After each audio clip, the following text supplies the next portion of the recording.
Your last problem for today, this is probably the trickiest problem. So we have two pulleys here, one with a radius of 2 inches, so the smaller one here, and the other with a radius of 8 inches. They're connected by this belt. So they tell us the 2-inch pulley is rotating at 3 revolutions per minute. Determine the revolutions per minute of the 8-inch pulley.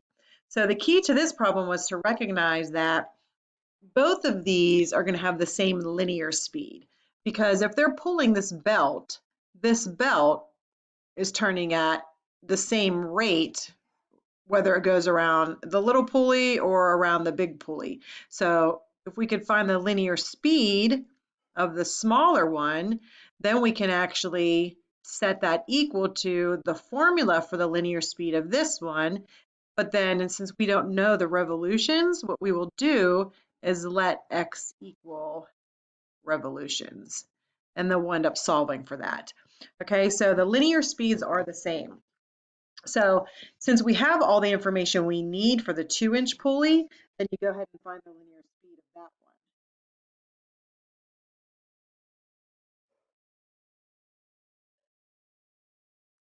one. Okay, so this is for my 2-inch pulley. So my linear speed is going to be our number of revolutions. So we have 3 revolutions times our circumference, and they give us our radius. So 2 pi r, 2 inches is our radius. So 2 pi times 2 over our time, and the time they give us, it's revolutions per minute, so this is 1 minute. Okay, we aren't going to multiply pi out of this because we want to have like an exact value, so we're just going to go ahead and leave pi in. So if we do this, 3 times 2 is 6 times 2, so this is going to give us 12 pi, and since it was in inches, this is in inches per minute. So that's the linear speed of that smaller one. So now we're going to set up a linear speed for the bigger one.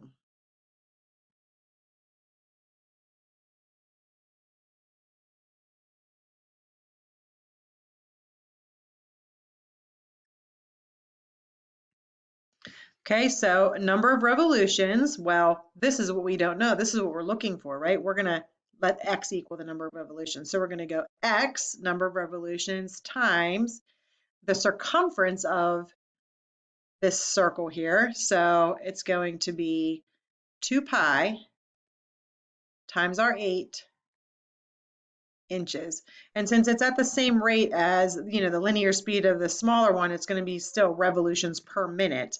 So this is over 1 minute. So the linear speed of the larger one, if you do 8 times 2, we'll get 16. So it's basically 16x pi per, I guess it would be inches per minute. Because inches on top, minutes on bottom. Okay, so now in order to solve for x, you're just going to set these two things equal to each other. So we have 12 pi,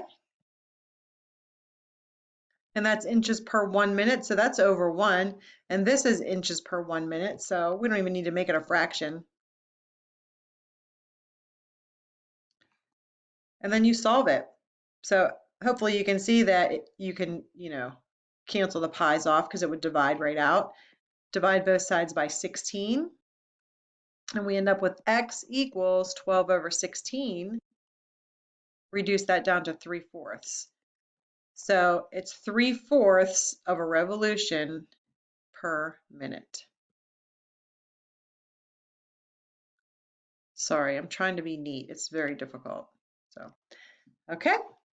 I hope you got that one right.